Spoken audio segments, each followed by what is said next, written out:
Welcome to the Reinvent You show. I'm George. I'm Azlan. It's about seeing everyday challenges Differently.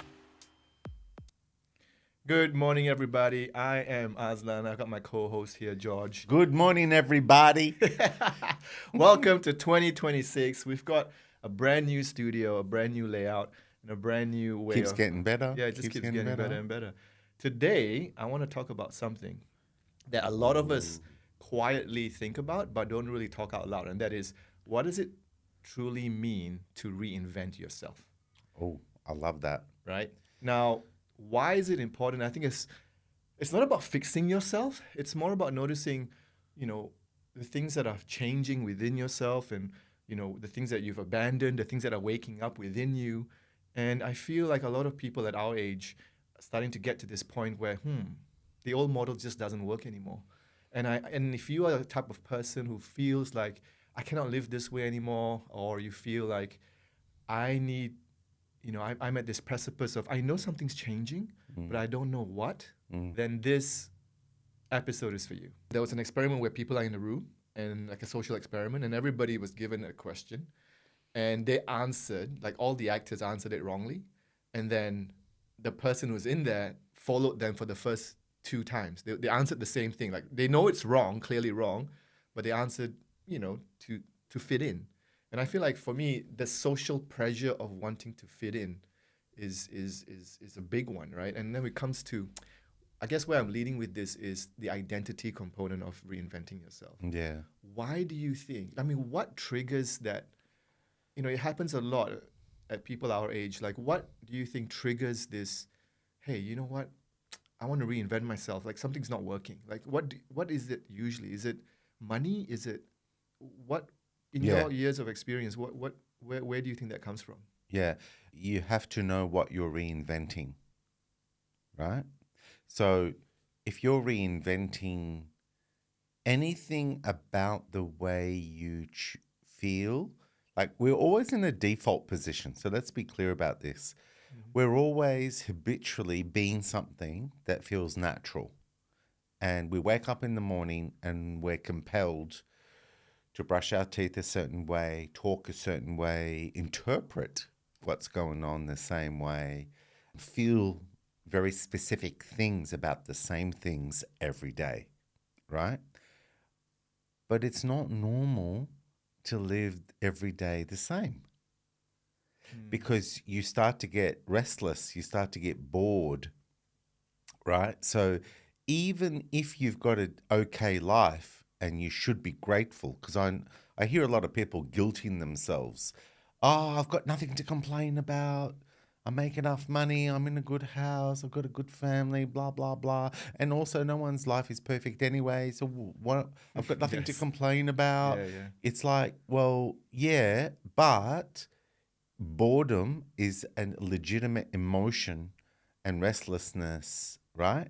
To stir you to keep growing, to keep having new experiences, to taste food you've never had before, to see places, to learn about things you didn't know about before through culture, history, technology. We're supposed to keep growing, and even at a reinvention point of, don't stay blinkered with the same ideas, the same paradigm of beliefs, because it will tear out a dimension of what is meaningful in life, which is adventure. And part of that adventure is growing and seeing life differently in a way that excites you even more. And so I reckon the litmus test is, how meaningful is life to you? How much are you in awe of the beauty of life? Because if you're not that in awe, then reinventing yourself to see the endless stuff that would put you in awe becomes the mission, right? But then there's reinvention by necessity, right? Where we have exhausted everything we think should work and nothing's working. And at some point we have to take a step out of this version that we're being that isn't delivering and go, what is going on? what do I need to see differently, and what are others doing, and what are they seeing differently that makes them not have this issue or stay stuck in this issue, right? And then the moment you learn what it takes to see it differently, interpret it differently, and then react differently, right? And then the action part is the real, every action will determine what happens, right? So if you're changing your action, you can expect a different outcome. If we don't have that, we're all screwed, Yeah. right? So let's be clear. Yes. And then that way you learn something and you get excited about it, and then it becomes habit because now you just see it that new way. You've reinvented yourself. Right, right. So reinvention is not some glamorous, oh my gosh, I reinvent myself. Now I've got new threads and I do my hair differently and all this surface image stuff. It's just you are reinventing the makeup that's delivering the same timeline of opposite and equal reaction reality, right? Yeah. You're disrupting that with a bunch of assumptions to interpret differently that makes you act differently, and suddenly you bump onto a new timeline that gives you the rewards you were hoping for from that reinvention. That's a very good answer, to be honest. And I Oh, also well, thank you very much. Here at the Reinvent You Show, We don't mess we around. like to give good answers on things to do with reinventing you. I think for me as well, like I realized that the identity shift feels a lot deeper at this age for some reason. I can't figure out why. Like when I was young, it was very like performance based, you know. I'm going from one place to the next. Now it's more slowed down, more self-reflection time, more quality in and more depth in when you say reinventing. And that's why people call it a midlife crisis. I call it like a midlife awakening, right? Because really you're looking at all of the stuff the rules that you used to live by, and how all of that is no longer relevant anymore, and that you've come into your own skin. And for me, that's why it feels, a lot more, I wouldn't say serious, but deeper. And I guess the question that I have as well is, I had a friend at work who said, man, I got no time to reinvent myself, man. Like, it's too late. Like, what do you say to those people? That sounds daunting, doesn't it? Because you can imagine that the way they are relating to reinventing is it's a big project. It's a big project. Who's got time to take on another project, right? What they don't see is just one assumption change can change your reality. And all you had to do was pay attention to why something wasn't working for you.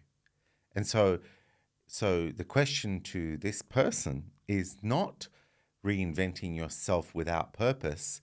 What is the purpose of what you want different in your life that's exhausting you, that's making you time poor, that's making you not have time for yourself?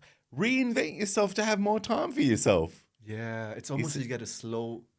You got to decide what your purpose is. You got to slow down to speed up, more or less. Yes, no, that's spot on. But the thing is, the brain doesn't make you believe that. It can capture you out and keep you out of that awareness for a long time. Yeah. And it's so interesting because I really want to touch on this, right? Like we're talking about, what I just encroached on was like a self-limiting belief. In your years as a life coach, your decades, as a life coach, what do you feel is the number one self-limiting belief that most people tend to have? And is it gender specific? Do you feel like it's males have a different way of, a different self-belief limitation compared to women? Like, is there a difference, or like? Yeah. Look, I Really? don't look at it. I know there are limiting beliefs, but I just look at it as this, right? If the belief doesn't serve, it deserves scrutiny. It deserves to be looked at, investigated, dismantled, and then updated. It's just that simple. So rather than look at yourself as, oh, I have limiting beliefs, it's like, no, well, there are beliefs that limit you in certain contexts. Find out if you are trying to apply a specific belief that may be relevant in some contexts but not others, right? Like, for example, oh man, I'm not good on edges of cliffs. I get all tensed up. I believe that I'll fall. So I can't trust myself right on the edge of a cliff. Well, let's keep that belief. It's limiting you in a good way. It's limiting you from falling off a cliff. I love that analogy because I feel like there's a lot of fear. And I was looking at myself, right? Like, what is my fear when it comes to reinventing myself? Because going on Instagram and all that, really, I was afraid. And then I dissected the fear. Like you said, there are fears that protect you, and then there's fears that shrink you. Yeah. So the protection is Well like, said. like you said, with the cliff, it's protecting you. So keep Yeah. that fear. Yeah. But if the fear goes, what will others think of me? How will this, how will I be ashamed of this? It's like it shrinks you as a person, Yeah. and there's really nothing there. And I love this person once said to me, I forgot who it was. I was talking to someone, and he says, fear is false evidence appearing real. Yeah, that's a classic acronym. And I Someone was like, made of wow, it I like that. long time ago. Someone, I don't know who it did. It It must was a be from a long book. time ago. It's decades ago. Yeah, and so the other thing I want to talk about is you talked about the limit. We touched on limiting beliefs, but I feel like invisible rules, that we live by is also a major factor in wanting to reinvent yourself. I'll give you an example. I think two of the most common invisible rules are, number one, I shouldn't ruffle the feathers. I need to be reliable for other people, and then I'm low maintenance.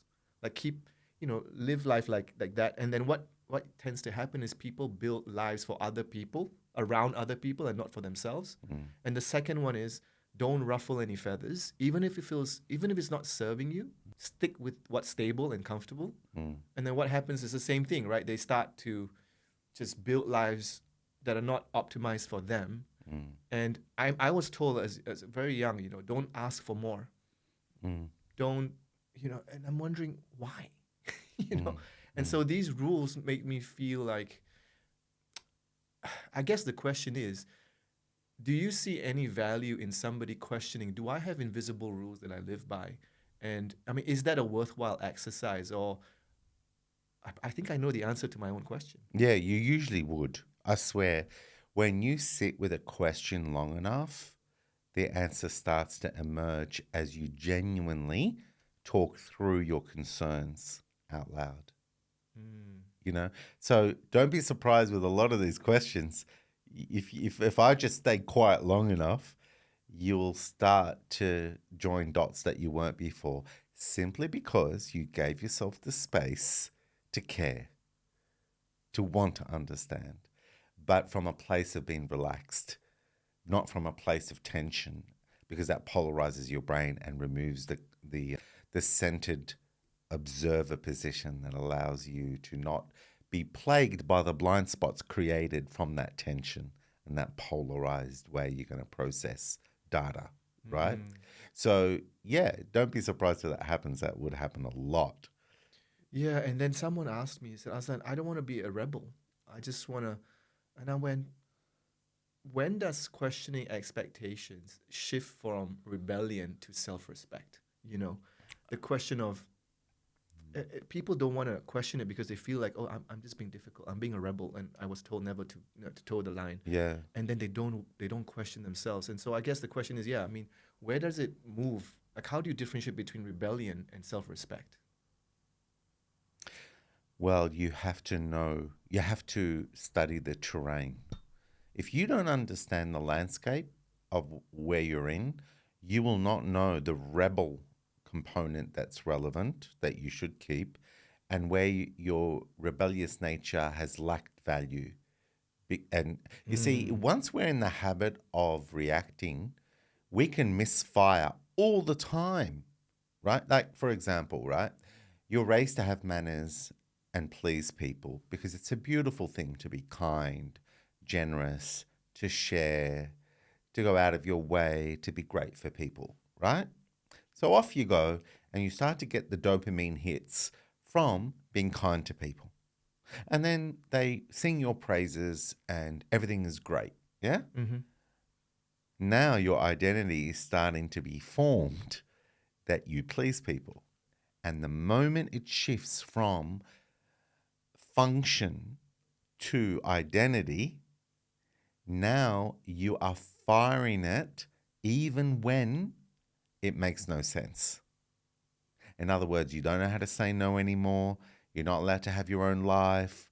You're not allowed to be exhausted. And then eventually, guess what happens? You become an extremist for people pleasing because of your identity. And then the counter to that is you become resentful, passive aggressive, two-faced, and you become a bitch.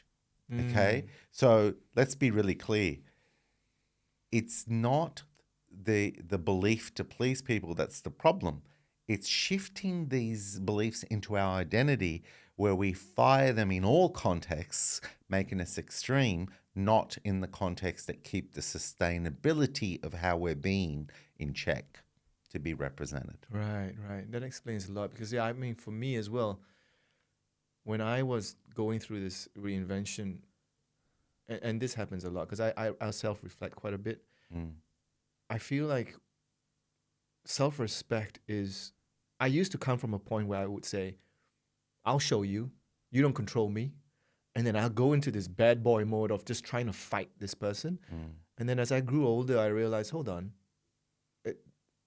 what if I respected myself, how would I live my life? You know, and it's more quiet and calmer, you know, it doesn't have that fight thing. And Yeah. slowly you start thinking, okay, how would I respect myself? And slowly as you start doing that for yourself, I realized that even at work, you start to not condone, you know, disruptive behavior, people treating you like, you know, crap. You start to draw your boundaries. And that only can start when you start doing that to yourself. And self-respect is lacking in the Asian culture, I feel, Yeah. because we've just been grown and, like, I wouldn't say groomed. To be selfless and obliged to elders is rule number one. I know it's not exclusive to the Asian culture, but it's definitely a big one, right? It's big, and sometimes I think about religion as well because they have they have similar beliefs, but to their community, Yeah. and so then it becomes, you know, you go out of your way and you really tire yourself out. I feel, you know, when it comes to giving, we'll talk about that a bit later, like, you know, what's, you know, giving with strings versus giving without strings. But yeah, I feel like understanding or questioning what are your invisible rules is so, it's just such a worthwhile exercise, you know. I'll tell you a funny story. And actually, recently we laughed about it. But when my folks and my dad's parents and his brothers and sisters that we came to Australia back in the late 70s, they had to build their life from scratch because hyperinflation from Lebanon, where we escaped, kind of destroyed all their wealth. You know, it just, anyway, the point is they had to rebuild their life. So they were getting factory jobs, working long hours, and everybody focused on buy the home and get out of the mortgage as soon as possible. That was the focus, right? And then buy another one if you can, and then get out of the mortgage as fast as possible. So what happened was childcare was not a thing, especially in our culture, but I don't think it was a big thing back then anyway. And so I ended up with my brother living Monday to Friday with my grandparents while my folks Monday to Friday worked 12-hour days, right? And then they'd come on Wednesday to see us, and then we'd be with them on the weekend, right? Now, my youngest uncles, the youngest brothers of my dad, still lived with their parents, my grandparents. So we were all living together in this house, right? Now, when you talk about custom of respecting your elders, they were 10 years older than me, right?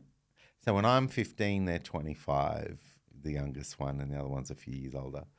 I swear to you, we'd be sitting on the lounge watching TV. George, get me water. George, make tea. I was a slave boy. Weren't we all? I just get up, do what I was told. There was a little bit of resentment in that, in the sense that, why am I doing this when you should get up and get your own water? You're thirsty. But I couldn't say no because they were older than me. They were my uncles. Similar, yeah. And they'd never asked my brother, who was 2.5 years younger than me. And I think he'd say no anyway. He didn't care. He was the rebel. But me, I had to be the people pleaser because everybody kept saying I was such a good kid. Suddenly, I bought into the bullshit of I have to stay a good kid, and I became a horrible people pleaser. It wasn't fun for me, right? And yeah, I was literally a slave boy for years in the house. Having said that, they would drop me off to footy training, karate practice. Like there was give and take because they had cars and there was a lot of love, you know. So it wasn't like they treated me like I was the male version of Cinderella in the house. You know, it wasn't like that. They were very loving and very caring, and they'd do stuff for me too. But yeah, that whole go make tea, go get water, like And it's so hard to break away from that identity because I find myself like I used to be a hardcore. I mean, I think everybody at one stage of their life were hardcore people pleasers. And once you have a child and once you've segregated and had some time to think about who am I really here and not having a lot of people to please, and you start really then you start to have that, I guess, that trust and that ability to go, maybe I'm not going to please that person today. Whereas if you're with that person, and I think that's my next topic as well, is the environment when it comes to changing yourself. I had one guy at work told me, I'm not going to reinvent myself or change because my wife is not stable mentally and it's just too much work and it's not going to work. And then the other person said, everything's working fine. I don't need to do anything. And so like the environment, if someone supports you, I feel like that's so much easier. Like if somebody knows, you know what, you've been pleasing people too much, you can say no to me now and do it. And then really encourage you. Do you think environment plays a role in reinvention, or is it all in the mind? Can someone reinvent themselves when everything around them is saying... Yes, totally. Because what are you reinventing for? Are you reinventing to cope better? Are you reinventing not to be triggered and therefore keep your energy inside of you rather than feel drained, worried, stressed? Are you reinventing to better negotiate, balance? Are you reinventing to be more creative and come up with better ways to achieve more with less effort? Like, this is the point of it. I think there's a stigma on what reinvention is. Yeah, I think it's so interesting you said that because I don't understand the context in which they said those things. Yeah. Like you said, maybe they think it's like a ginormous thing that they have to do, and really it's not. And yeah, you're right. It's really working on little assumptions and expectations that you want to change. Yeah. That can be considered reinventing. I told a story, and I've been telling this story on mental health roadshows through the mining industry, and I always tell this story of once you understand how an assumption makes you perceive life in a very specific way, I come up with one assumption that is people can relate to, which is I assume that if someone raises their voice, that they're probably going to get violent, they're going to get aggressive. There's a good chance of it, so I have to be very careful, right? If someone's starting to raise their voice and get angry at me and yell, I can expect aggression to follow, yeah? Mm-hmm. All right. So that assumption means now I interpret raised voices as threatening, and it triggers me into fight or flight. Either I get out of the way, make some excuse to get away from them, or I start to arc up and argue back with them and try to scare them away from hurting me. And that's what happens, isn't it? Like when you see a raised voice, it can either escalate with everyone's raising their voices against each other, or everyone just gets all scared and they move out of the way, right? Which is probably more popular, isn't it? Yeah, I mean, I know I react that way when I see someone raising their voice. I go, oh. Yeah. And then you shut down and like, how can I escape this confrontation? Now, that assumption, when you contemplate, why do people raise their voices when we're 1.5 meters away from them and we've done nothing bad to them and we care, yet they're raising their voice? And it turns out that we get so fallible, so insecure that we actually think that people don't care about us when they don't understand our point of view. So we think raising our voice will get it through. So it's like a hammer action. If I could just break through the wall, I'll reach them, they'll understand me. What they don't realize is that the way you're explaining, and their background and their life experience, it may be a bit more difficult. It probably needs more conversation, more back and forth to get to an understanding. So what happens is the moment someone says something and the other person looks confused, looks not so engaging or supportive, they feel threatened, and suddenly they're raising their voice thinking they can punch it through to get understanding, to feel safe again, that they've got cooperation agreement, right? So then the insight of that contemplation in the reinvention process is, oh, wow, they don't feel understood. They don't feel heard. Well, if someone feels that way and starts to raise their voice, I want to de-escalate it. I want them to know I care. I'm going to lean forward. I'm going to ask them. I'm going to make sure that they know I care, right? But isn't that the opposite to the old assumption? Yeah, Yeah. it's completely 180. Yeah, that's a reinvention. So if yellow and blue, yellow is raised voice, blue is threatening, aggression, danger, then put them together, you're in the green world, right? But the moment you decouple the blue and replace it with this person doesn't feel understood, and any other color, you've changed the color of the world. You're in a different world off one assumption. That's reinvention. Now, how many people in a day, in a week, that will raise their voices? Now, let's play out the new reinvented you in those situations. Someone starts to raise their voice. Old you has run away or punched them in the face. Yeah, probably punch them in the face. Depends, Or right? spit at them. Depends if you can get away with it. No, I'm kidding. No violence. No violence. Disclaimer.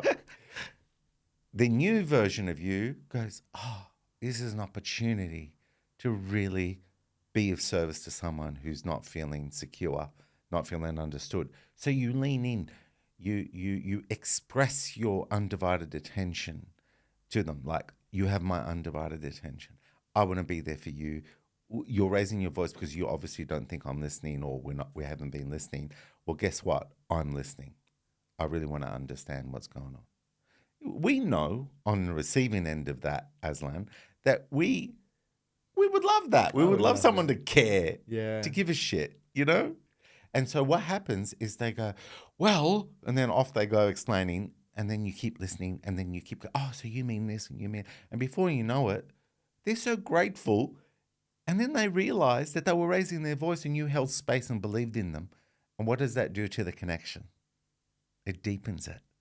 Because most people are passive aggressive against them, or aggressive. You were a leader. You believed in them and you held space to create alignment. And now they're grateful. And guess what? They are now your fan. And then they end up even apologizing. Well, sorry, I got worked up just before. It's like, no, dude, I know you just thought you weren't being heard and understood, but I'm glad now. I really get where you're coming from. Yeah. And I can see that it was a misunderstanding between us, or the situation was missing this or whatever. And suddenly, because you know what the underlying opportunity is for all of us, is that truth is truth. Unlimited ideas can solve any problem. We all want love, connection, and to feel like we matter, and we all want to enjoy our life. Yeah, for sure. Period. So you got to ask yourself, are you in a playground where you can negotiate with people to achieve that? Or are you in a desert of no one cares, everyone's grabbing what they can, and I'll punch you in the face if they think you're going to get more than them? You know, it's so interesting because I feel like to change yourself in that scenario, you need to have another assumption, which is that everybody is born with good intent. And I know that people who can't lean in usually wonder, this guy's trying to do something to me. This guy's, and you feel like that the intent is bad, and therefore you straight away, you eject and you become passive. Yeah. But the idea of actually this guy is a good guy. I want to listen to what he has to say. I know he's screaming now at the top of his lungs, but I want to lean in. I want to understand deeply, like you always say, always try to understand deeply. I like that. I never really thought of it that way, Yeah. But like that good intention, you see, people think that being kind and generous, a lot of people who have been burned feel genuinely justified in being cynical and skeptical of people, you know? And so when someone comes across as manipulative and that they're exhibiting bad faith, right? Then listeners are going to go, come on, you got rose-colored glasses, you're living in la la land, to think that people have just got good intentions, Right. right? Now, the truth is this: people are born, and that good intentions are real and innate in us, but trauma, being mistreated, being raised to be too kind but selfless means we're going to eventually allow people to take advantage, and then eventually we'll become cynical and we'll swing the other way, and then we'll be people displeasers because we just won't trust in the beginning, and we'll misinterpret intentions, which is easy to do, right? Yeah, it's so easy. Right, it's easy to misinterpret. But the point is this: can you believe that people want to have good intentions and wish they could? And can you believe you can play a role to invite them there if they've lost their way and they think bad intentions is the only choice they have in that time? And lastly, can you put boundaries if they choose not to have the courage, not to be vulnerable, to join you there between yourselves for something? Can you give them a genuine, transparent, commentary of how you're experiencing their reactions so that they know they are managing themselves out of your life if they continue to hold bad faith because they feel it's justified? Wow. There's a lot for me to absorb there, but that is so true. I know, but And you just made me realize some people will listen and go, oh my gosh, the reinvention project is now gotten big again. but the point here is this: I'll tell you what's bigger than not reinventing yourself in those key critical areas, right? Living with the compounding damage it does to your identity, your emotional state, and your future. That is a lot bigger than investing in becoming powerful, balanced, and in flow. Because do you want to compound greatness, or do you want to compound demolishing yourself over time? that is very good, because I had a friend, another colleague, who asked me. I asked him. He said, "Azlan, I know, a lot of people say you self-reflect, but I don't want to self-reflect because I will regret." So somehow, that he's conflated the two. If I were to look back, I'll feel ashamed, and I don't want to dig deep, because self-reflection is, it's like a dark hole sort of thing. Yeah. And what do you say to those people? Is there a difference though between self-reflection and regret, or do they have to come in like in a package? Yeah. So I would say regret is good, because regret says you cared, you wanted to be better. You know how to discern between good decisions and bad decisions, and good character traits in the right place or bad character traits. Regret is just a genuine validating that you wanted something different in you or in a situation. Regret's not the problem. It's the judgment on it not being allowed to exist at all. That's the problem. Can you give me an example for Yeah. the listeners? Yeah. So if you were impulsive and invested in the wrong things, and you didn't learn how to be more balanced in your investments, and now you don't want to look back at your investments, you just don't invest anymore because you're a bad investor, right? And you don't want to reflect about, because you just feel the regret of the money you lost and how that hurt your lifestyle and your future. What have you done? You're not allowed to have a journey with not knowing how to invest, learning from bad investing to becoming a good investor. Because I don't know about you, but every person who's written a book about investing has a journey of being a bad investor. Except they didn't let regret hide from the learning process and giving themselves permission to evolve. Right. So self-criticality and judgment plays a Oh, big role. criticality. Yeah. That's a fancy way to say critical. I like it. Maybe it's I've watched too many shows on Netflix. I'm starting to talk like an American. Oh, this is a good one. All right. How does one go about changing, chasing success to meaning, to a meaningful life? Because at this age, I can tell you my journey. Yeah. What got me into this was because I was trying to chase money for the longest time, right?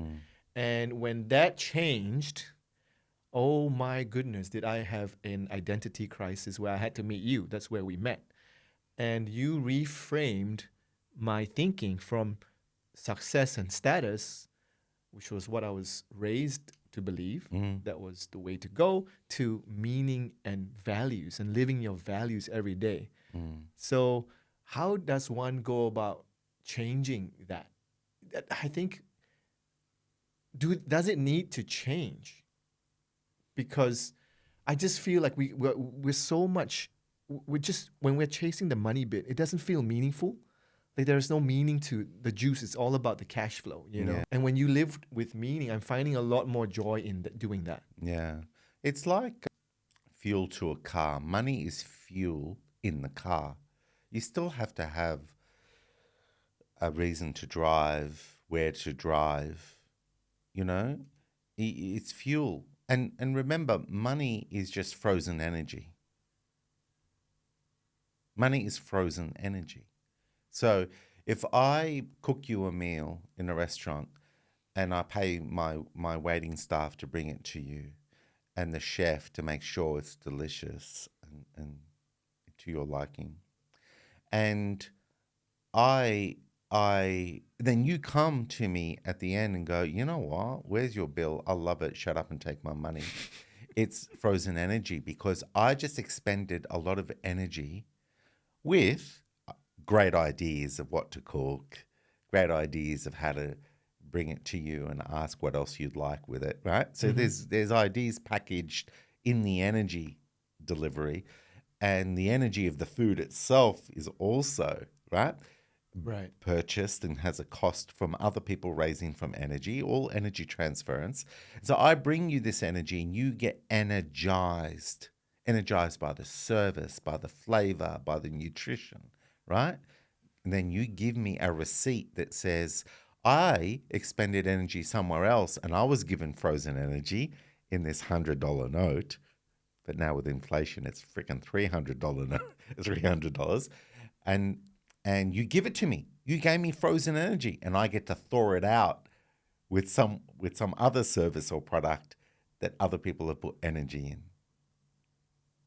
Right? If you look at money that way, then it changes your view around why are you collecting frozen energy and where are you going to thaw it out to receive the energy back.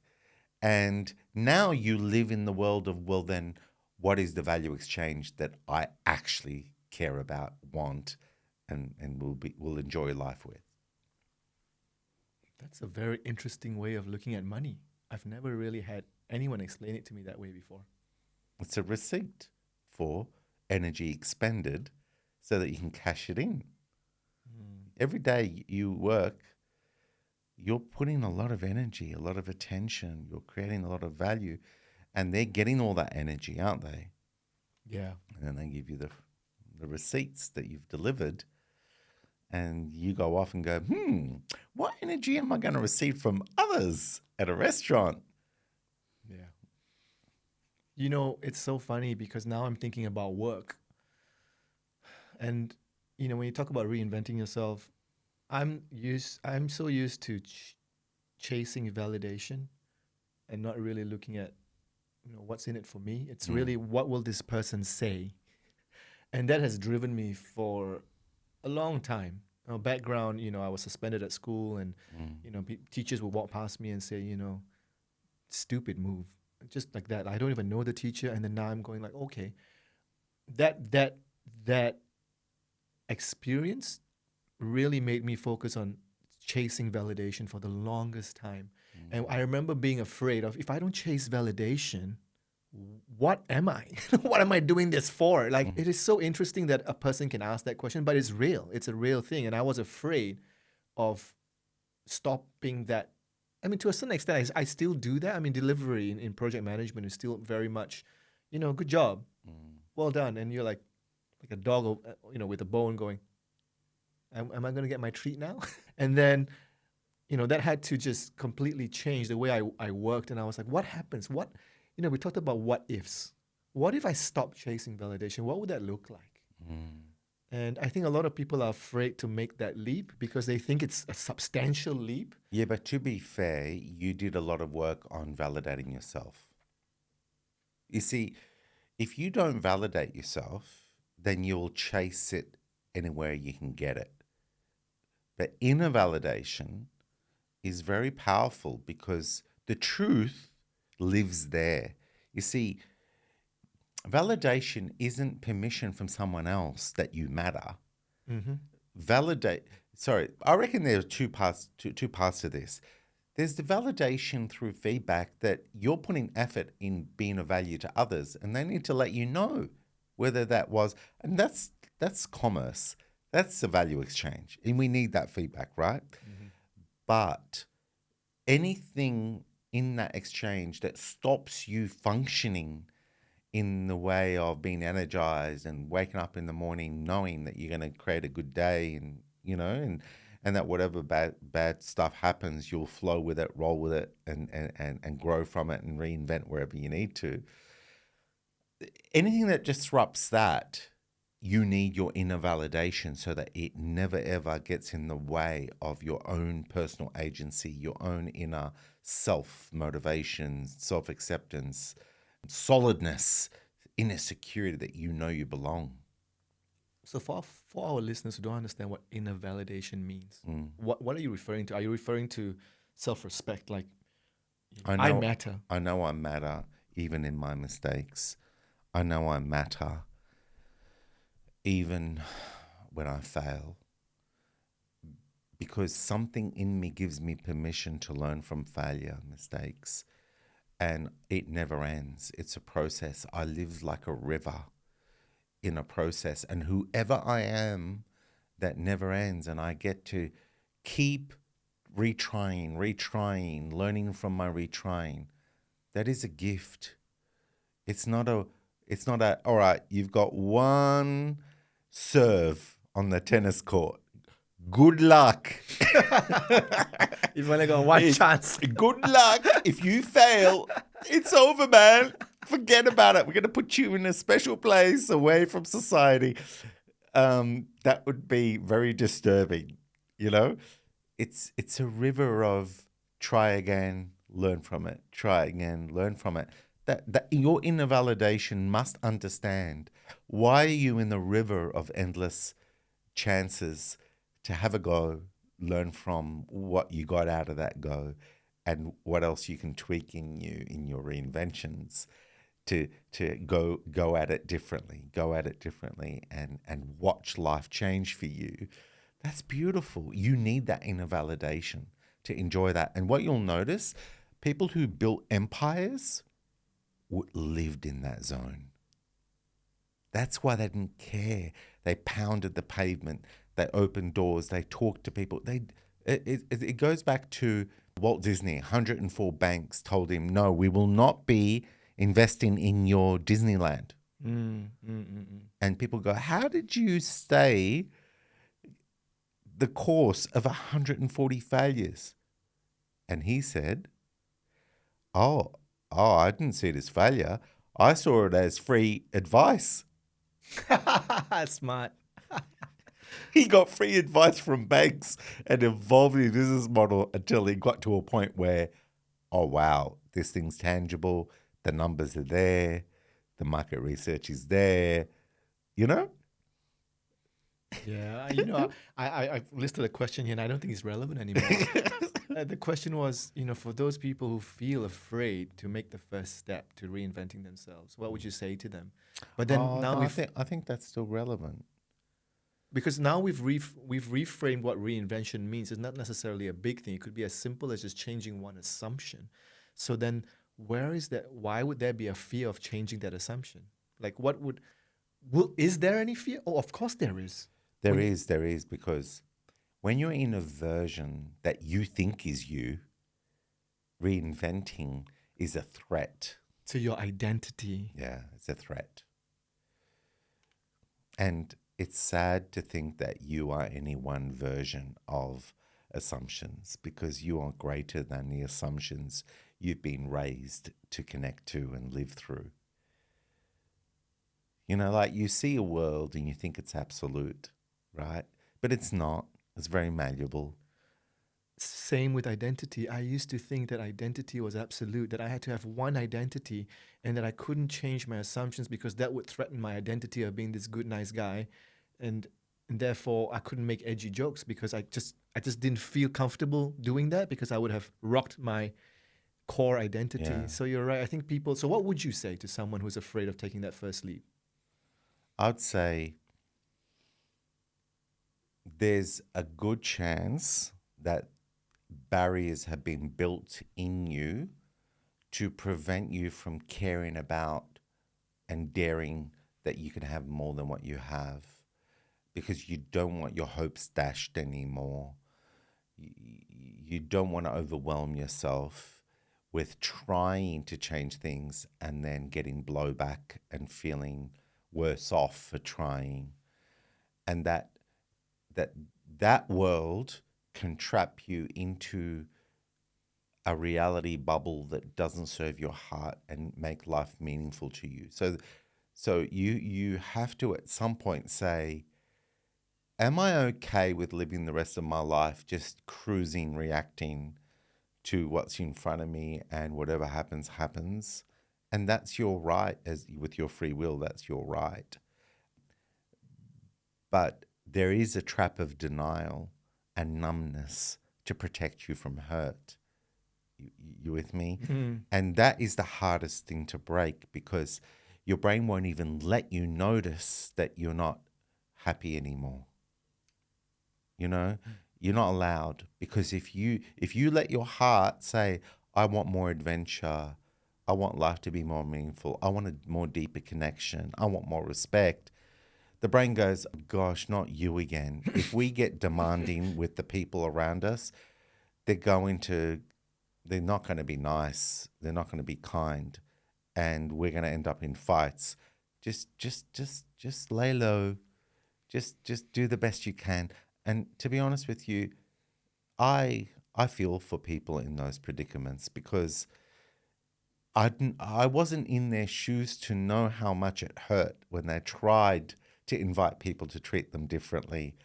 And then, you know what I mean? Yeah. And so they grow up from where their brain just wired neatly permanent protection, but over protection that's very rigid kills growth. So Explain. yeah, because if you take every situation as, how can this hurt me, including learning to see things differently to actually be more effective, that becomes a threat too. It means you can't grow anymore, because even learning about yourself is a threat. Learning about how to connect to better ideas is a threat, because you've become so cynical and pessimistic that there are no better ideas. There is no better life. Life is what it is, and you just got to cope with it. Ooh. Right? Now, there's also the other side of this, which is there are people who have achieved great things in their life. They're cruising and they're grateful, right? Mm-hmm. And the idea of reinventing themselves feels almost like an insult, because they feel they're successful. Now, they have a right to choose their level of success and be grateful and live it for as long as they want, even if it's a full lifetime. They don't need reinvention. They don't, because they're happy and they're content. But if one day that changes and they go, you know what, I'm starting to feel like not much has changed for a while and something's missing.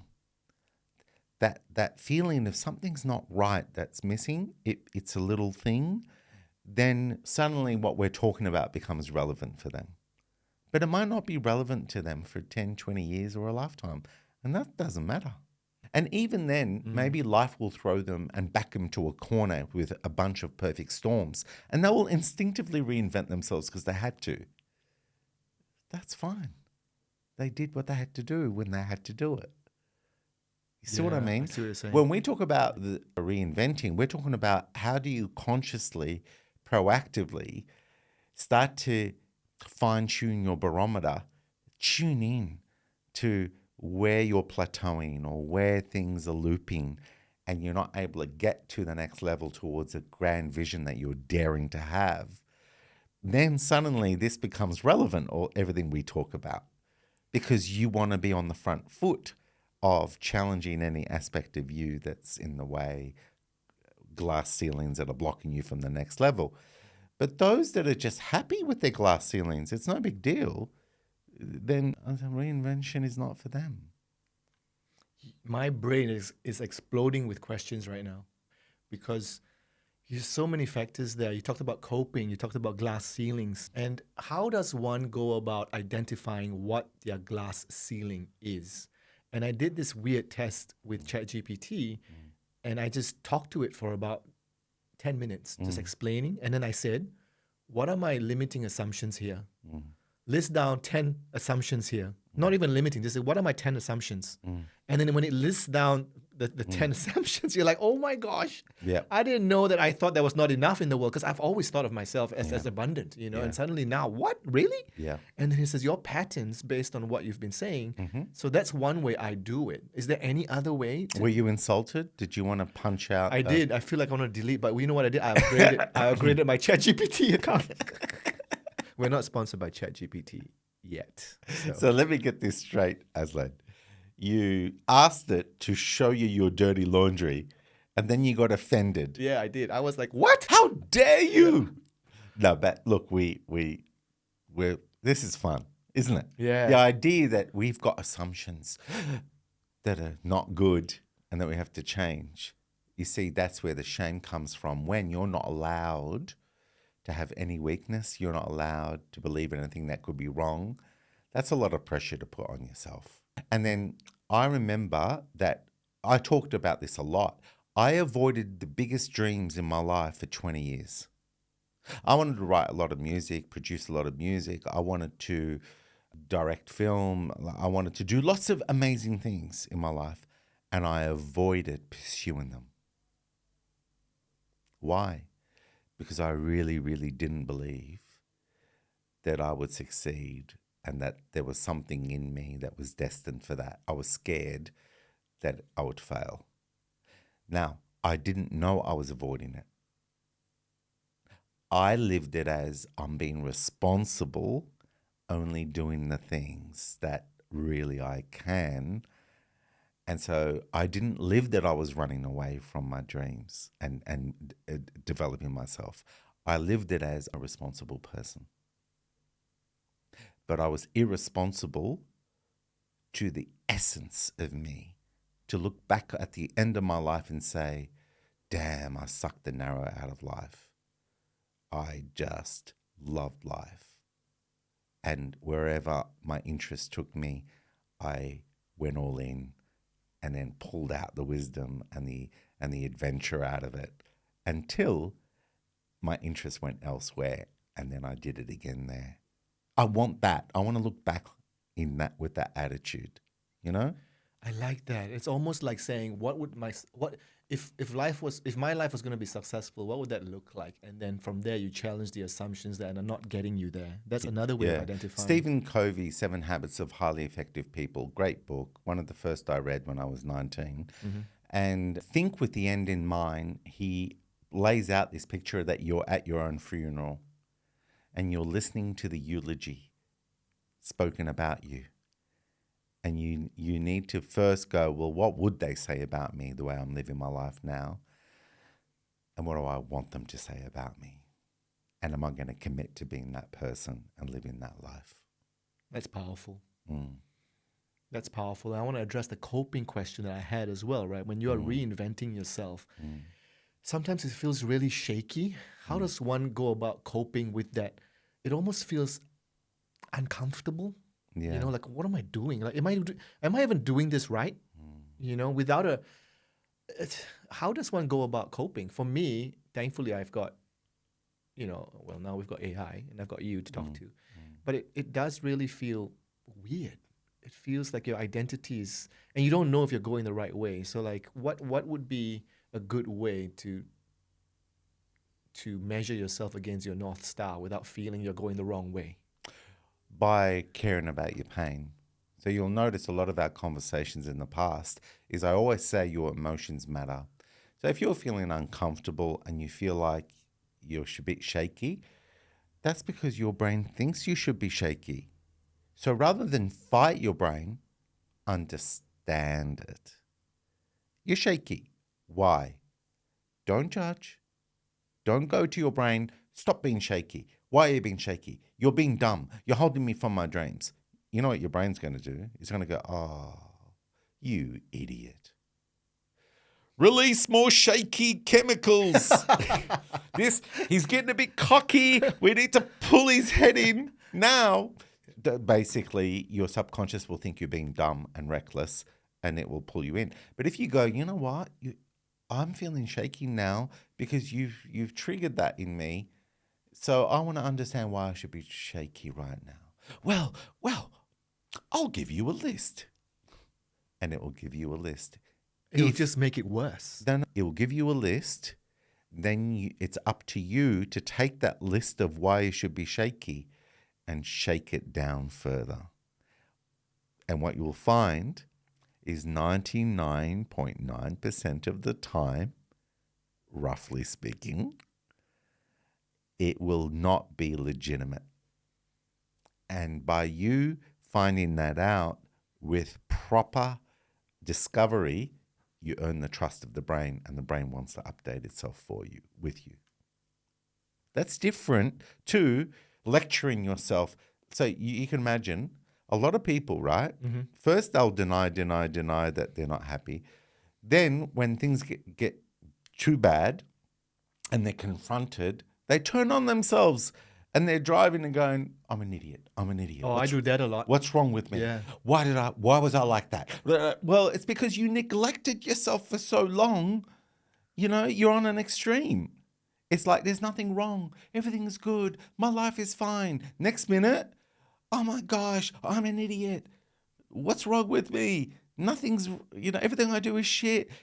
Well, firstly, both of those extremes are bullshit. They're not real. You're not all good and you're not all bad. But we will swing between the two. And that is a hell of a ride.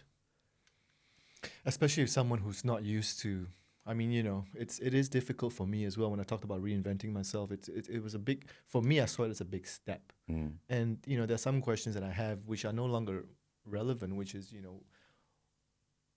what would you say to someone who feels like it's too late to change? It's too late. Our grandparents always say that it's too late. It's too late.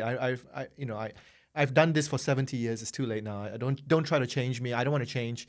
I'm not trying to change now. I'm just floating the idea of. And there's some there's some assumptions that don't serve certain people, but they just feel it's too late for me. So what do you say to that? Hey, I wonder when you really think about it, when people get much older, don't they slow down? Don't they start to look at, hang on a minute, I'm going to just savor what I eat, who I connect with. Just be grateful because it's been a rat race for the first 60 years of my life or 70 years of my life. And I just now want to be. And I want to celebrate the stories of my life that I'm grateful for having. And I want to share the stories that were crazy where I learnt my biggest life lessons with children, with my grandchildren. So suddenly we love being around grandparents who just are so present and they have such incredible stories to share and they're so loving because suddenly they're balanced with what really matters, which is relationships. So I would say to you that instinctively a lot of elderly do reinvent themselves because they get to a stage where the biology and the age clock shakes them and makes them realize this is it. This is the twilight of your life. So who do you want to be for the last 15 years of your life, 10 years of your life? Who do you want to be to the people you love? Right? So I would say a lot of people do reinvent themselves instinctively. But for those that grow old and cynical because they had a really rough life and they've shut down too much and they feel really lonely and isolated and they're grumpy and bitter, it's not too late to change, because there is not one experience you've had that's negative that you can't reframe to honor how you got through it, your resilience, your understanding of humanity and how rough it is, for you to just appreciate yourself more, to validate yourself more, and then look at others who are accidentally been tripping up with the same problems and start to hold space for them and be of value and experience what you didn't get enough of and up until that time, that you can start developing meaningful connections. Yeah. I mean, when that person asked me, I said, how does it feel like to live with what you believe in right now? Because it's obviously hurting you, and nothing's changing, because that belief is external to what you can control. How does it feel like? And some people would just go, no, I like to feel like this. This is how I've been feeling. I like to feel bitter about the world. And I go, okay, it's up to you. If that's what you want to choose. But I feel self-awareness has such a major role to play in wanting that reinvention. Because it's interesting, because when I go out to barbecues and parties and get-togethers, I actually don't talk about it. I don't care. I just meet people with where they're at and make the best out of what that is. If they're into sport, I will, and we don't like the same code, we'll talk about the psychology of sport and performance. If they're talking about food, I'll talk about my favorite things that I've been cooking and new flavors. Tomahawk steak. Oh, yeah.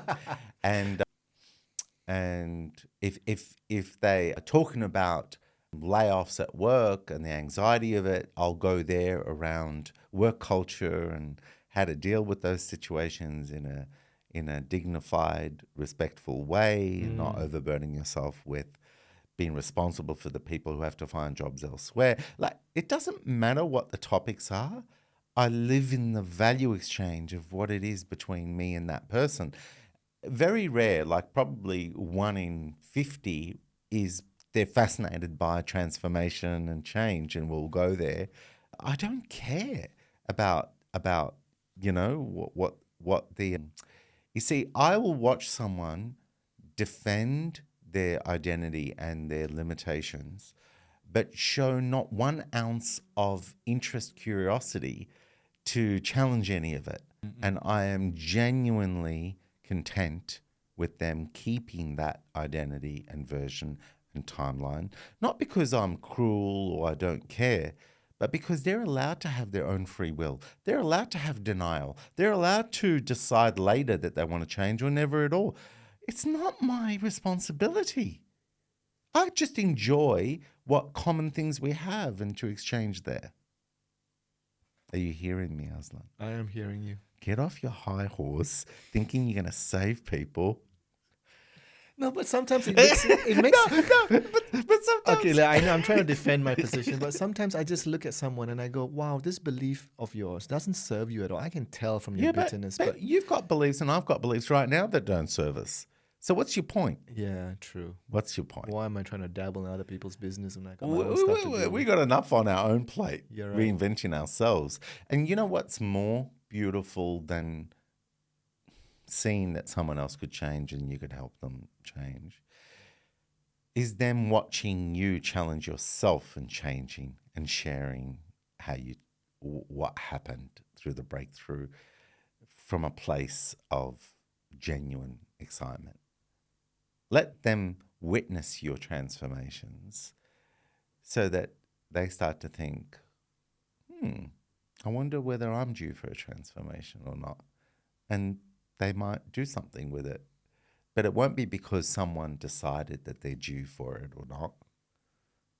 It has to be self-initiated with reinvention. It's whenever someone tries to tell you to change, that's when you stop.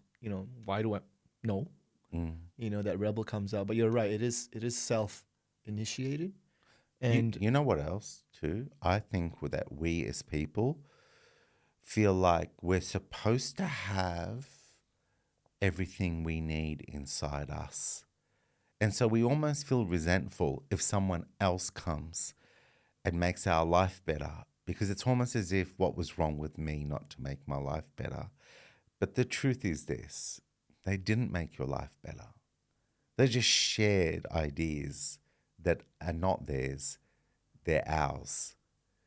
And then you chose which ideas suited you, which ones you chose to prioritize and implement, then test to see whether they worked for you, and then keep, refining that. You chose that. You changed yourself. We don't change anyone. Everyone changes themselves. Like some of my clients, they're so grateful, right? They say, my life wouldn't have been the same without you. And to be honest with you, I feel a little bit of tension in that moment, because it's like, no.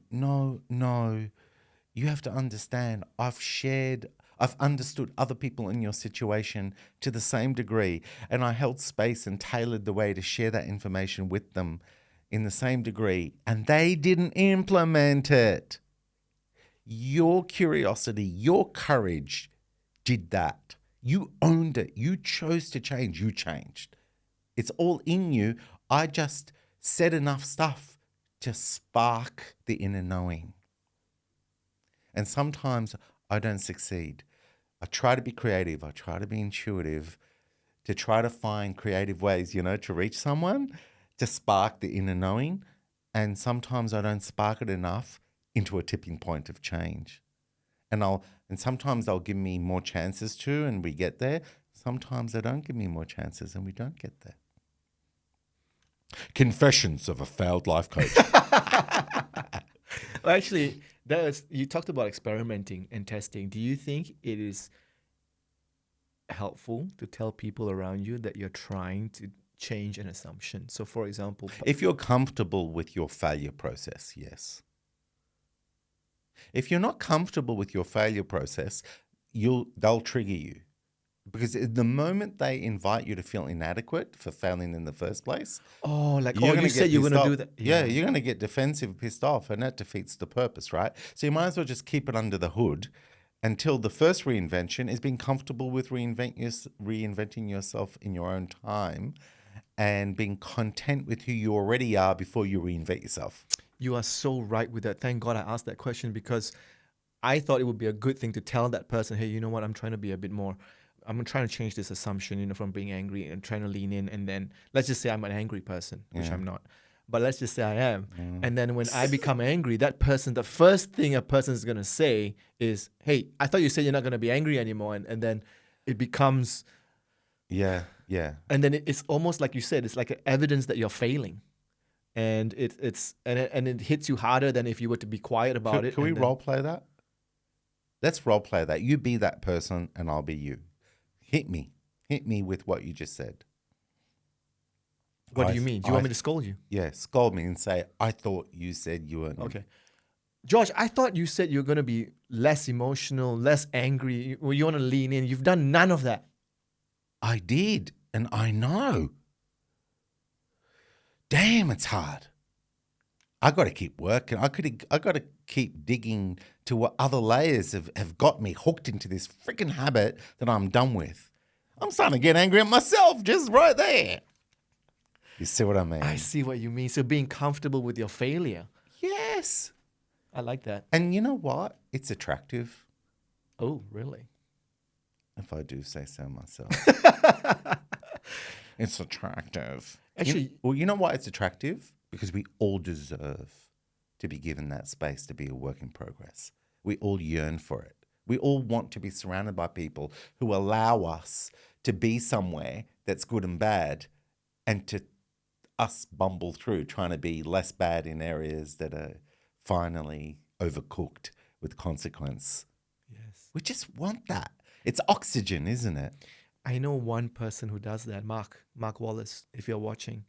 He does that really well. Being comfortable to fail. Personality product placement. Yeah. Mark Wallace. this guy, he's one of the masters of, he holds a very, very senior position, and he is so good at this. He's a master. And some people tell me, he's self-deprecating. It's not. It takes a lot for someone to go, to admit their mistakes and be comfortable with their failures and go, oh, I didn't even know what I was doing. Maybe I made a mistake there. That was pretty hard to do anyway. I'm not really sure if I got it right. Maybe you can help. But and he does that really, really well. And That's people powerful. respect him. That's powerful because the tone he carries shows where he's really at. It's like, remember we talked about two types of vulnerability. The first vulnerability is, I keep failing, I don't know where I'm at. Now, maybe you could do it better. Well, that's saying, I am a failure. But the way he did it is saying, I gave it a go, got to a point where it didn't get where it was meant to. I want to bring in good people to keep it going. What I'm really saying is, it's a process. I'm enrolled in it, and I want more people enrolled in it because we're going to get there.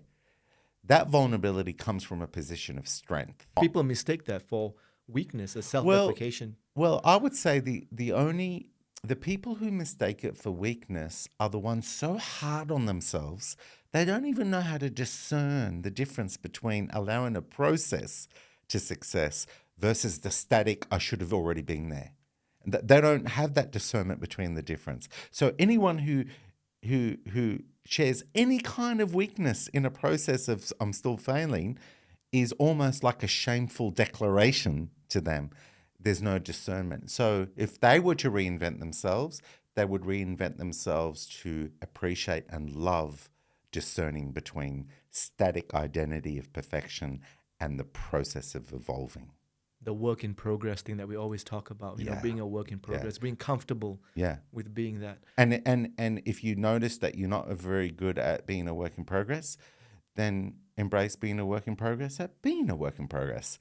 And then if you see what I mean? In other words, if you start to get hard on yourself because you're not progressing, you're not allowing yourself to progress without flogging yourself, then don't be hard on yourself for doing that.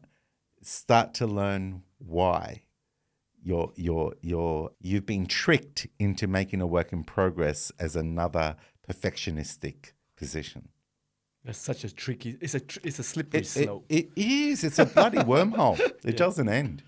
So coming back to our question, should we inform someone? Only inform someone if you are comfortable with failing, is what you're saying. Oh, so what you're saying is, can we create an elitist vernacular around reinvention where we can shame people for not reinventing themselves? See what you did there.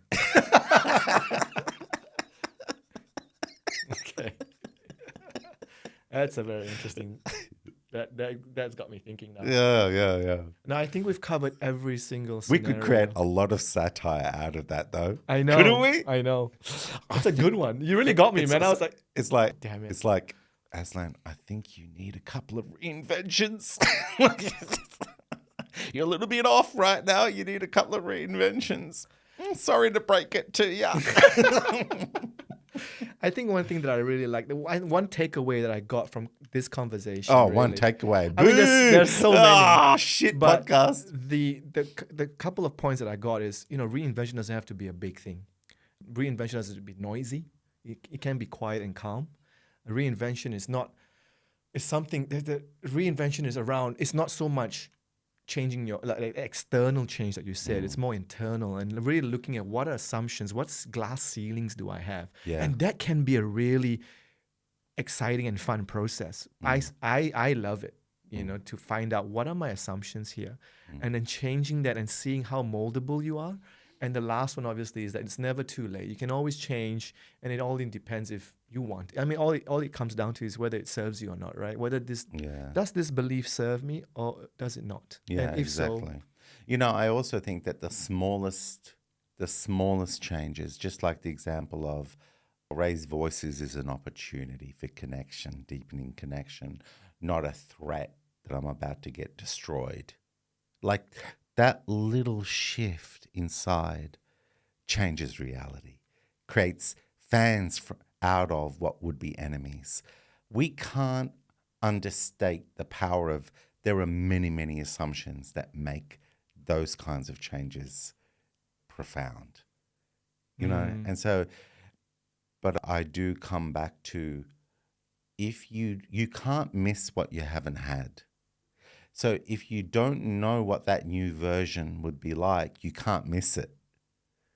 And Well and said. yeah, and so if you've been in a version that you got used to, and you've got used to saying, well, I pushed as hard as I could, got a big enough house that I feel was respectful, got a family that has good enough manners not to shame us in public. We go on decent holidays to post on social media so that there's a bit of status that we're successful.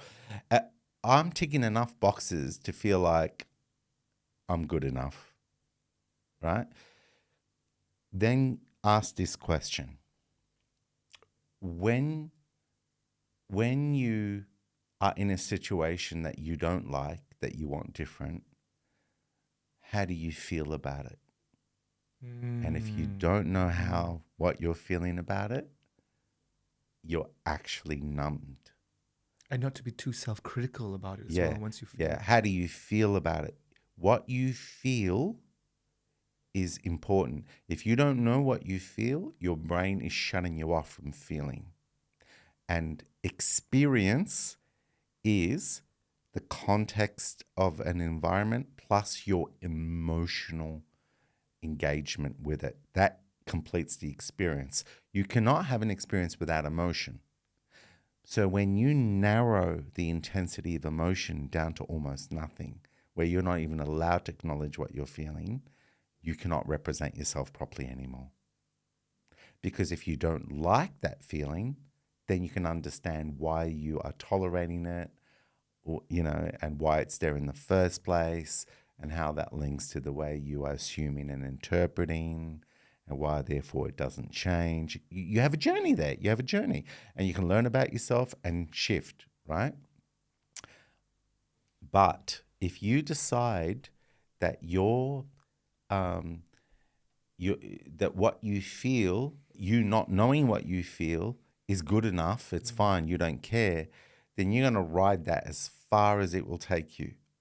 But from my personal experience, it's not a destiny that I feel is of genuine value, right. right? To stop caring about what you feel and better representing yourself so that you know when you should reinvent and not. Yeah? Yeah. I think that's a good way to wrap up our podcast today. First of all, because your camera died. I'm invisible now. Yeah, it's invisible. But also the fact that I'm learning as well. So I'm reinventing myself and my setup. Yeah. But yeah, I think thanks, George, for sharing that insight. I think it'll be very, very useful for those of you who are actually thinking about reinventing yourself, and what are the steps and what are some of the things, the little traps that people associate with reinvention. I hope you found that useful. Feel free to share this with anybody else that you think will benefit from this episode, and stay tuned for next week because we'll be back. And just like the diary of a CEO always says, I can't believe people aren't subscribing, yet we've been getting good feedback. So on that, like and subscribe. Okay. And we'll see you guys next week. Right. Ciao for now. Thank you for joining the Reinvent You show. And remember, don't take yourself or life too seriously.